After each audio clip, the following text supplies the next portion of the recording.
What up? My name is Sasha Jenkins. I'm the director of a film called Who's Got the Juice? And it's all about the aftermath. 20 years later, what does the O.J. Simpson trial mean to not only black folks, but what does it mean to the world? And how do we as black folks feel about the O.J. Simpson trial? O.J. Simpson in particular, I just remember when the verdict came down. I remember what O.J. meant to so many different people, how it sort of split the country down the middle in terms of how people felt about whether or not he was innocent or guilty. And it's fascinating to me that those feelings still run thick. 20 years later, people still want to know the quote-unquote truth. People still want to know how people feel about it. You had black people there hoping he got off. You had white people there hoping they was going to hang him. It turned into race real quick. To have the opportunity to tell that story, something that touches so many people, something that's on the minds of so many people, was a great opportunity.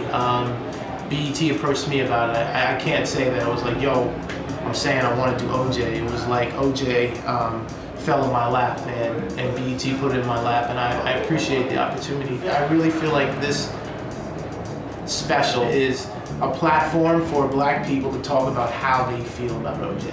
And I think that there are so many things that get lost because if you're not of the perspective, there are questions you're not going to ask. Or even as an interviewer interviewing people, I noticed the difference in terms of what I'm able to sort of get out of people as opposed to what other people may or may not be able to get. I didn't get the sense that he was trying to be white. He understood what he needed to be for corporate America to embrace him.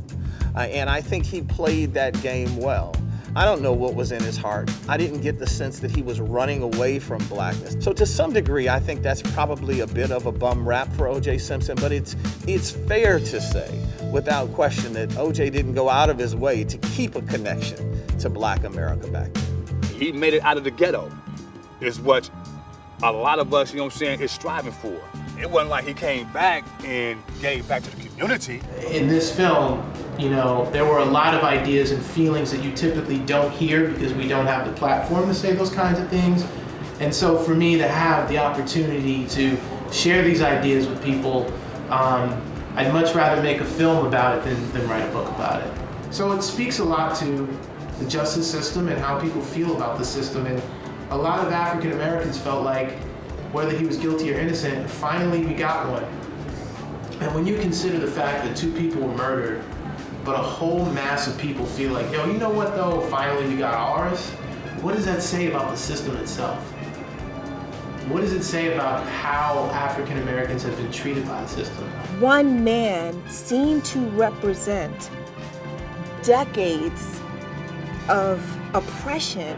I think what's really important about this film are the ideas that we have and the feelings we have that we typically don't get to share and we typically don't get to hear on a platform as large as BET. So people's connection to OJ resonates today because people are still looking for justice from a system that seems to provide none. If art is your weapon of choice, say something. Use your creative artillery. Share what's at stake for you.